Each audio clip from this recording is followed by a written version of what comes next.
Welcome to another edition of Market Mantra, in which we give you a complete update on the economic and business news of the day. And today, being Sunday, we'll also be taking calls from you, our listeners, on mutual fund and related issues. You can call us on 2331-4444, 2371-7106, and 2371-7117. Listeners who are going to be calling us from outside Delhi, do prefix 011, that is the Delhi STD code before these numbers. I am Anubha Rohatgi, and with me is my co-anchor in Hindi, Manoj Pathak. नमस्कार, market मंत्र के रविवासरी अंक में आपका स्वागत है। आधे घंटे के इस कार्यक्रम में कारोबारी खबरों के साथ आज हम आपके सवालों को आमंत्रित करते हैं। खास तौर पर हम बातचीत आज किया करते हैं म्यूचुअल फंड्स पर। आप भी म्यूचुअल फंड से संबंधित कोई भी सवाल हमसे पूछ सकते हैं। हमसे जानकारी लेने के लिए अब डायल करें 2331-4444, 2371-7106 या फिर 2371-7117। हमारे साथ खबरों पर चर्चा और आपके सवालों का जवाब देने के लिए आमंत्रित हैं म्यूचुअल फंड्स क्षेत्र के देश के जाने माने विशेषज्ञ धीरेन्द्र कुमार। धीरेन्द्र जी नमस्कार, कार्यक्रम में आपका स्वागत है। धन्यवाद आपका। आइए आरंभ करें अंग्रेजी में हेडलाइन से, जिसे लेकर मौजूद हैं Anubha Rohatgi. Thank you, Manoj. Prime Minister Narendra Modi says supporting local entrepreneurs, artists, craftsmen and weavers should come naturally to us. Foreign funds pull out 2,498 crore rupees from domestic capital markets in the month of July so far. And gold import shoots up to $7.9 billion in the April to June quarter this fiscal. प्रधानमंत्री ने कहा, स्थानीय उद्यमियों, कलाकारों, बुनकरों और अन्य कर्मियों के प्रति समर्थन व्यक्त करना हमारे सहज स्वभाव में होना चाहिए। विदेशी फंड्स ने घरेलू पूंजी बाजार से जुलाई महीने में अब तक 2,498 करोड़ रुपए से अधिक की निकासी की और चालू वित्त वर्ष की अप्रैल से जून तिमाही में सोने का आयात बढ़कर 7 अरब 90 करोड़ डॉलर से ऊपर पहुंचा।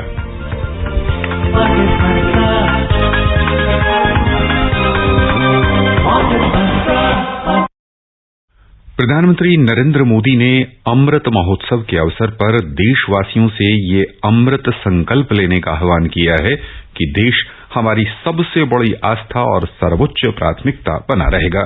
उन्होंने कहा कि हमें राष्ट्र प्रथम, सदैव प्रथम के मंत्र के साथ ही आगे बढ़ना होगा। आकाशवाणी से मन की बात कार्यक्रम में प्रधानमंत्री ने कहा कि इस आयोजन के पीछे की मूल भावना ये है कि हम सब अपने स्वतंत्रता सेनानियों के मार्ग पर चलें और उनके स्वप्न के राष्ट्र निर्माण में योगदान करें। श्री मोदी ने कहा कि हम सब स्थानीयता को समर्थन देकर रोजमर्रे के अपने कामों को करते हुए भी राष्ट्र निर्माण कर सकते हैं। उन्होंने कहा कि 7 अगस्त को राष्ट्र हथकरघा दिवस एक ऐसा ही अवसर है और अपने उद्यमियों, कलाकारों, शिल्पकारों और बुनकरों के प्रति अपना समर्थन व्यक्त करना हमारे स्वभाव में होना चाहिए। प्रधानमंत्री ने लोगों से अपील की कि वे ग्रामीण क्षेत्रों में बने हथकरघा उत्पादों को खरीदें और उसे #MyHandloom_MyPride पर साझा करें। प्रधानमंत्री ने कहा कि 2014 में मन की बात कार्यक्रम में खादी की चर्चा के बाद से खादी की बिक्री कई गुना बढ़ी है। उन्होंने कहा कि जब भी लोग खादी के उत्पाद खरीदते हैं तो हमारे गरीब बुनकर भाई बहनों को उसका लाभ मिलता है। इसलिए खादी खरीदना जनता और देश की सेवा करने जैसा है। And we have been joined now today by our first listener, that is Mr. Pratap from Mumbai. Mr. Pratap, welcome to the program. नमस्ते धीरेन्द्र जी। नमस्ते धीरेन्द्र जी। नमस्कार। मेरा ग्रैंडसन है, 5 साल का है।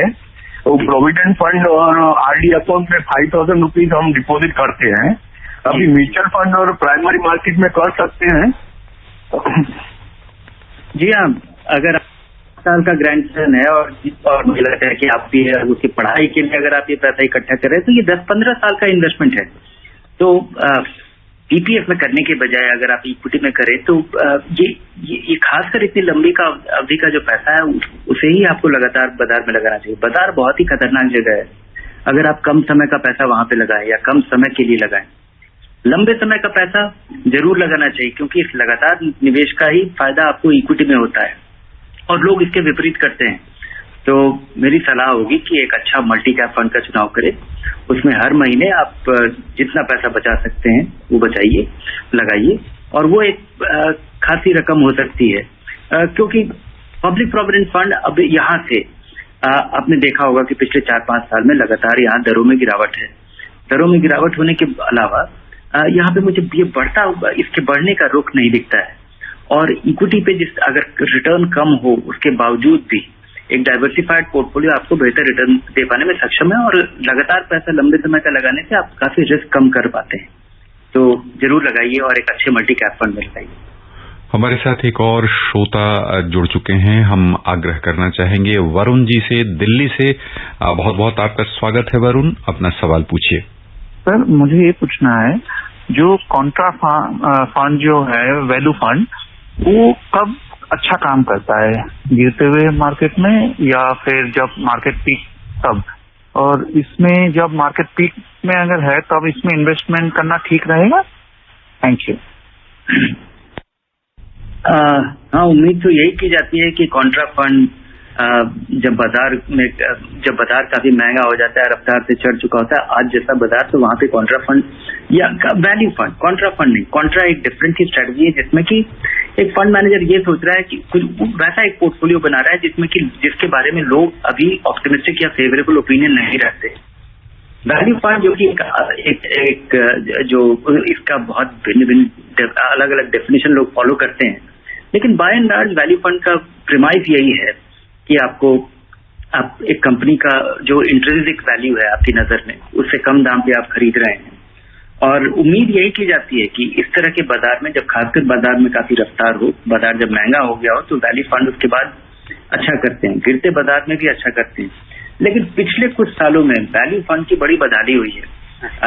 बहुत समय लगा है उन्हें कुछ अपना इन्वेस्टमेंट सुधारने में या इन्वेस्टमेंट को परफॉर्म करने में। और जिस तरह से एक यूनिडायरेक्शनल हमारा बाजार रहा है, ग्रोथ ओरिएंटेड बाजार रहा है, हमने देखा है कि महंगे स्टॉक और महंगे हो गए हैं और जो सस्ते थे वो उन्होंने बढ़ने का नाम ही नहीं लिया है।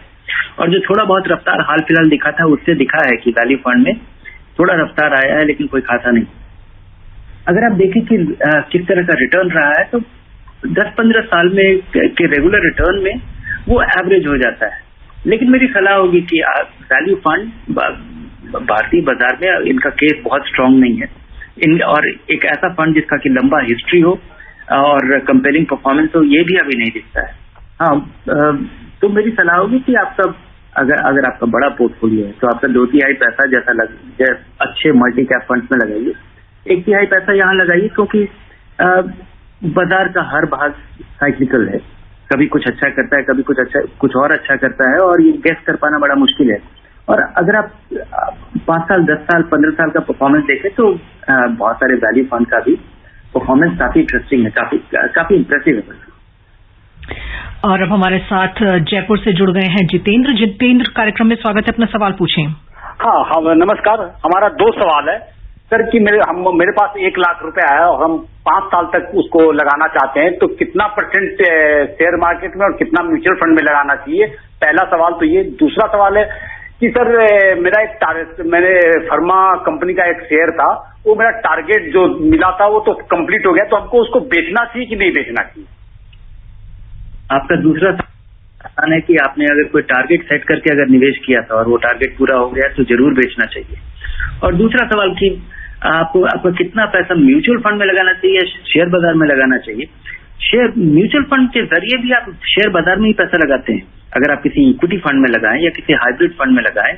लेकिन ये जो आपका जो प्रश्न है कि 5 साल का पैसा आपको किस तरह के फंड में लगाना चाहिए, तो मुझे लगता है कि 5 साल काफी एक उचित समय, काफी लंबा समय नहीं है इक्विटी में पैसा लगाने के लिए, इसलिए आपका कम पैसा इसमें लगना चाहिए।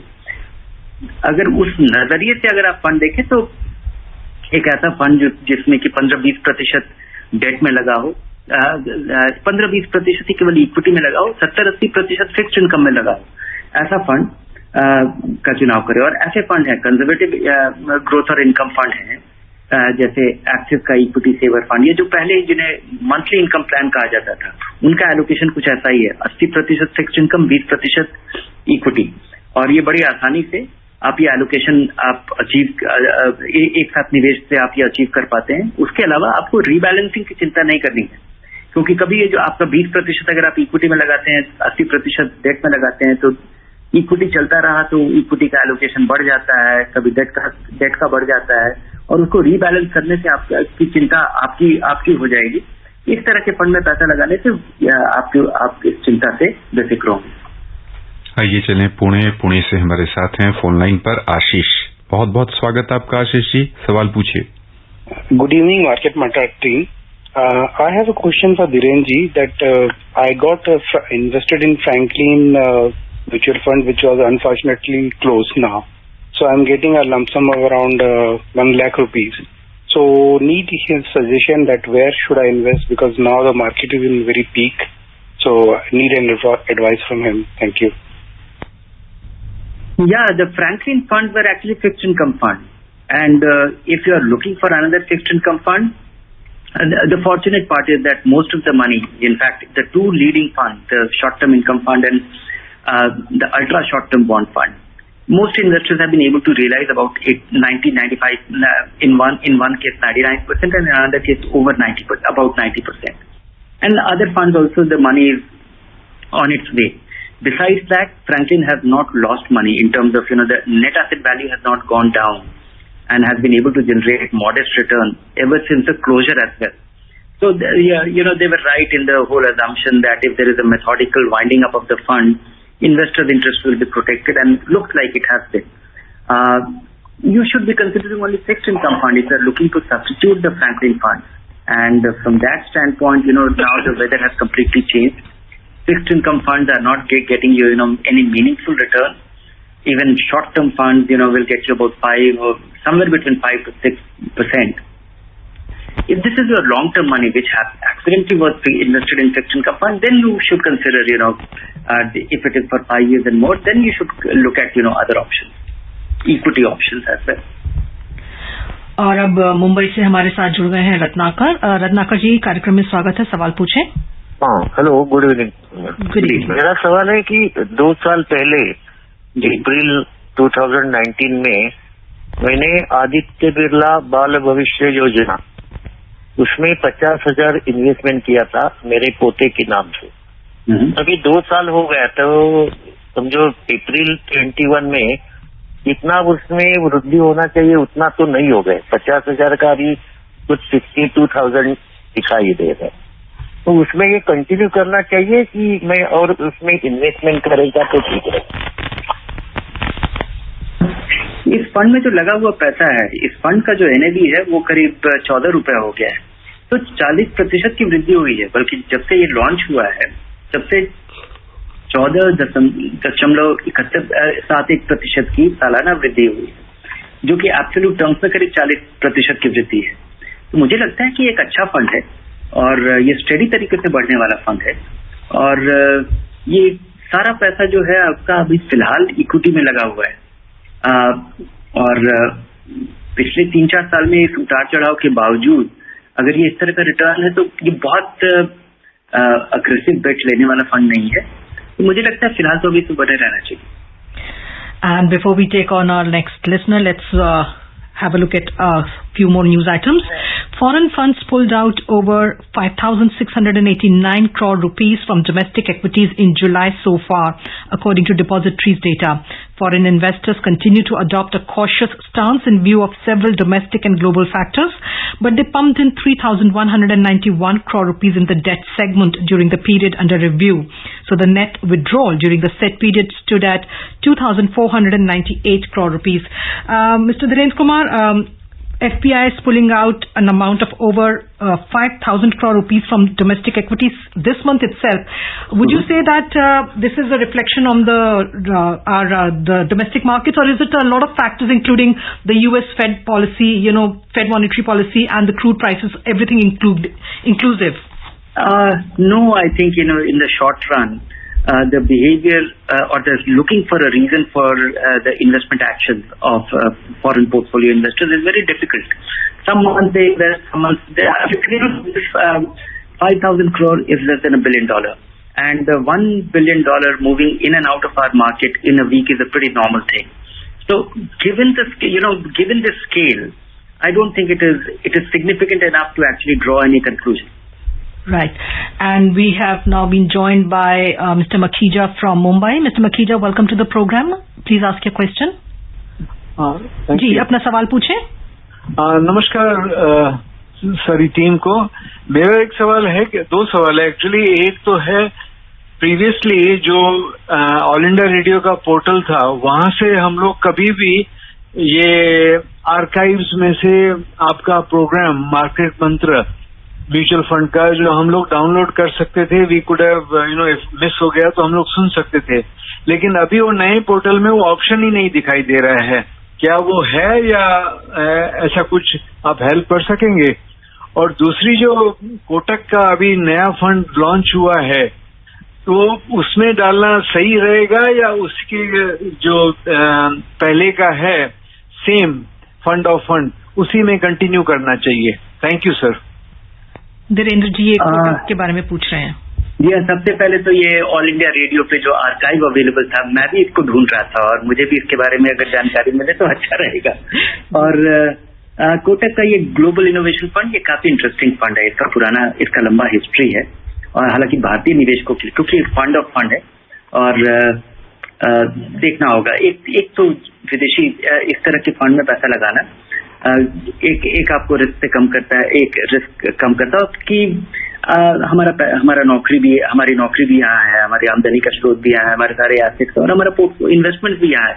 तो आप कम से कम एक पोर्टफोलियो को आप डाइवर्सिफाई कर पाते हैं। ये काफी इंटरेस्टिंग फंड है और हालांकि मेरी हमेशा सलाह होती है कि नए फंड में निवेशकों को नहीं लगाना चाहिए, पर निवेशकों के नजरिए से जिस वजह से मैं कहता हूं कि नए फंड में नहीं लगाना चाहिए, क्योंकि उसका ट्रैक रिकॉर्ड नहीं है। ये नया फंड भारतीय निवेशकों के लिए है, पर है ये पुराना फंड और जिसमें कि आप लगा सकते हैं, क्योंकि इसका जो मैंडेट है ये मुझे काफी इंप्रेसिव लग रहा है। पुराना परफॉर्मेंस भी इसका काफी अच्छा है और उसका रूपी डिनोमिनेटेड परफॉर्मेंस हम देखें तो ये काफी इंप्रेसिव फंड साबित हो सकता है। अपने सभी श्रोताओं को हम यह जानकारी देना चाहेंगे कि हमारी पोर्टल पर जो सामग्री पहले उपलब्ध हुआ करती थी अभी नहीं दिख रही, तो हम अपनी तकनीकी सेवा प्रदान करने वाली जो हमारी इकाई है वहां तक आपकी यह कह लें कि प्रश्न हम पहुंचा देंगे और उचित समय पर वह दिखना शुरू हो, इसके लिए समुचित कदम उठाए जाएंगे। आइए चलें गाजियाबाद से हमारे साथ हैं फोन लाइन पर जनकराज। हेलो जनकराज जी, आप सुन पा रहे हैं? हाँ जी, सवाल पूछें अपना। आप सबको नमस्कार। मेरा सवाल ज्वाइंट विल के बारे में, वसीयत के बारे में है। जी ये उचित जगह नहीं है। हेलो, निवेश के बारे में बता पाएंगे? विल के बारे में आपको कोई कानूनी मामलों के जानकार आपको बेहतर सलाह दे पाएंगे, हम आपको बारीकी से सलाह नहीं दे पाएंगे। जनक जी, हम आग्रह करेंगे कि आप शनिवार का जो हमारा फोन इन कार्यक्रम हुआ करता है उसमें आप यह सवाल रखें। मेरा सवाल वसीयत के बारे में है। जी, आप शनिवार को रखें यह सवाल। जी हाँ। एक और श्रोता हमारे साथ इस बीच आ चुके हैं, हम आग्रह करेंगे नदीम जी को कि अपना सवाल पूछिए। बहुत बहुत आपका स्वागत है। Good evening, sir. Thank you very much, for this information. I have a, question. I have invested, big money in the EPF, Employees Provident Fund. Last month I have, superannuated. मैं retire हुआ हूँ. How long I can keep this money in EPFO? I have completed 60 years now. Keep your money in EPFO. The problem is that once the EPFO stops getting contribution from your employer after superannuation, after 6 months, I think it becomes taxable. Immediately get in touch, because the advantage of EPFO has been historically that all the money that has been accumulated or your accumulation, it earns an annual return, and the annual return was tax free till you were in the job. And so that advantage of holding that money in your provident fund goes away. So unless and even if you are able to take a part-time job, earn something, and your provident fund contribution begins even with a small amount, that benefit will be restored. So I'm not giving you a tip, I'm not giving you a trick, but what I'm saying is that it becomes taxable. Get in touch with your accountant to figure out the tax implication of this. And now we have a listener from Delhi, Mr. Satish. Mr. Satish, welcome to the program. अपना सवाल पूछें।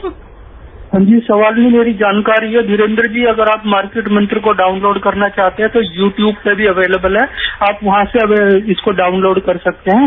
शायद मनोज जी को जानकारी बहुत बहुत धन्यवाद आपका इस जानकारी को देने के लिए। And let's continue with some more news, this time about gold imports. Gold imports jumped over 11 folds to $7.9 billion during the April to June quarter of 2021 due to low base effect in the wake of the COVID-19 pandemic, according to data from the Commerce Ministry. Import of the yellow metal had crashed to $688 million in the corresponding period last year, the data showed.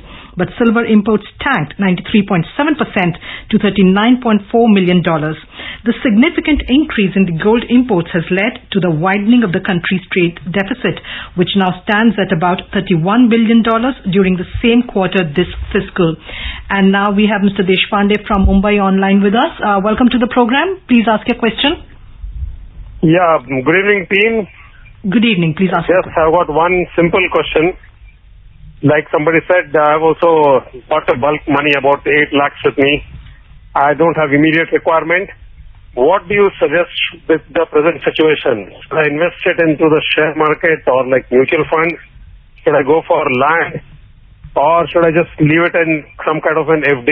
What do you think is the best, employment for my money? Yeah, if you are with this money, for at least 5 years and more, land is a different, it requires a different kind of commitment in terms of, the ticket size is different. With your small sum of money, you will be able to average your investment in a mutual fund, in an equity fund. You'll be able to reduce your risk because you'll be averaging it and it will be a diversified portfolio. Land is a different thing altogether. Unless you are, presented with a special situation, a special opportunity which looks like a bargain, I think land has its own, complexity of dealing with it. So my suggestion will be that 5 years and more, consider a conservative equity fund or maybe a hybrid equity fund, aggressive hybrid equity fund, so that in case of a market crumbling, you will not be greatly disappointed. And over this time period, I think it will turn out to be a reasonable return, or today the fixed income rate has come down so drastically that even if you get lucky with the highest possible return, it is nothing meaningful. And it's being said that 5% or today we are in a very unusual situation where inflation has started moving up while interest rates have come down to a very low level. So there is a possibility that your money which will be growing or earning interest will not be able to beat inflation effectively, which translates into the value of your money going down despite earning whatever interest it will. So I would say take a more modest chance and take it with all the precautions, which means average your investment. Don't invest all your money at one go. Invest in a mutual fund and invest in a conservative mutual fund, equity-oriented mutual fund, in a way that it's called aggressive hybrid funds. आइए चलें ठाणे से हमारे साथ हैं सुहास जी, बहुत बहुत स्वागत आपका, सवाल पूछिए। Good evening, sir. Virendra Kumar, you are doing wonderful job of understanding the mutual fund. So my question is that when we invest in a mutual fund, particularly in the growth option, there are again two options, direct and regular. When a person invests in direct, what are the benefits he will get over 5 years, 10 years versus the regular? And why some of the, registered brokers are helping the people to invest directly in the direct option? That's the question. Thank you very much. Yes, all mutual funds mandated. It has been, enforced by the regulator that every mutual fund should be made available in directly to investors or the regular plan, which was that is how mutual funds used to be sold, through a broker or a mutual fund agent or the banks which sell. And all these people, all these intermediaries sell the regular plans. Only the fintech companies, many of the fintech companies, they are selling the direct plan the key difference is that in the regular plan, in the NAV, the commission paid to them is embedded in the cost. So the direct plans will earn little more return to the tune of the commission paid to the investor, to the intermediary, to the agent. So the calculation of the NAV, the allocation of the direct plan NAV is that SEBI's mandate, definition is that whatever be the expense of a fund minus subtract the sales commission paid, and that has to be the direct expense ratio. So mutual funds deduct the expense ratio on a daily basis from the direct plan as well as the regular plan. This difference is, this difference sometimes translates into somewhere between 1 to 1.25%. Recently, I have seen that this difference is turning out to be very large in case of new funds, maybe because they have spent more money in paying commission, and this translates into higher return for the direct plans. In a long period of time, say 5 to 10 years time, this translates into something very substantial. It might look like, one fund is generating 1.5% or 1.25% more return. But in terms of absolute return, it translates into having, 25% more return in a 10-year period, in a 15-year time period. आइए चलिए दिल्ली से आमंत्रित करें धर्मवीर जी को। धर्मवीर जी, स्वागत है आपका, सवाल पूछिए। नमस्कार जी, मैं धर्मवीर गानेगा दिल्ली से बोल रहा हूँ जी। सवाल मेरा ये है कि हम SBI बैंक के मैनेजर से बात करते हैं तो बोलते हैं कि ये म्यूचुअल फंड अच्छे हैं, और दूसरे PNB के ब्रांच मैनेजर बोलते हैं ये आप इसमें FD में लगाइए अपना जो भी पैसा लगाते हैं। तो हमें ये गाइड कीजिए कि ये हमें कहाँ मिस गाइड किया जा रहा है और कहाँ हमें सही जानकारी मिलेगी, और हम नए ब्रोकर, हम नए ग्राहक हैं, इसके बारे में हमें बिल्कुल जानकारी नहीं है। मनोज जी, जो इनका जो दूसरा भाग था कि SBI जाते हैं तो वहाँ कहा जाता है कि म्यूचुअल फंड अच्छे हैं, ये PNB जाते हैं तो उन्हें कहा जाता है जी ये नहीं, ये दोनों कुछ अच्छा है, लेकिन ये निर्भर करता है कि ये अलग अलग लोगों के लिए अच्छा है। अगर आपने कभी बाजार से जुड़ा हुआ कोई निवेश नहीं किया है, अगर उतार चढ़ाव होने वाले निवेश से आपको घबराहट होगी, तो आपके लिए डिपॉजिट अच्छे हैं। अगर आप थोड़े बेहतर रिटर्न के लिए, अगर आप उचित फंड में निवेश करते हैं और उतार चढ़ाव को आप झेल पाते हैं, तो आपके लिए फंड अच्छे हैं, क्योंकि तो अलग अलग लोगों के लिए। और आप ये पूछिए, ये आपका पैसा है, सवाल करना आपकी जिम्मेवारी है, क्योंकि हर बैंक का कारोबार है कि वो चाहेगा कि आप वहाँ पे डिपॉजिट करें, वो चाहेगा कि आप उनके जरिए इंश्योरेंस खरीदें, वो चाहेगा कि उनके जरिए आप म्यूचुअल फंड खरीदें, क्योंकि वो उनका कारोबार है, उनको फायदा होता है। लेकिन उस फायदे में आपका कोई नुकसान ना हो, इसके लिए जरूरी है कि आप बहुत सारे सवाल पूछें, और जब तक आप सवाल से संतुष्ट ना हो, एक भी पैसा न लगाएं। यहाँ पर यदि सवालों की संक्षिप्त सूची हम समझना चाहें तो वो संक्षिप्त सूची क्या हो सकती है? बस हमारे पास 20-25 सेकंड है।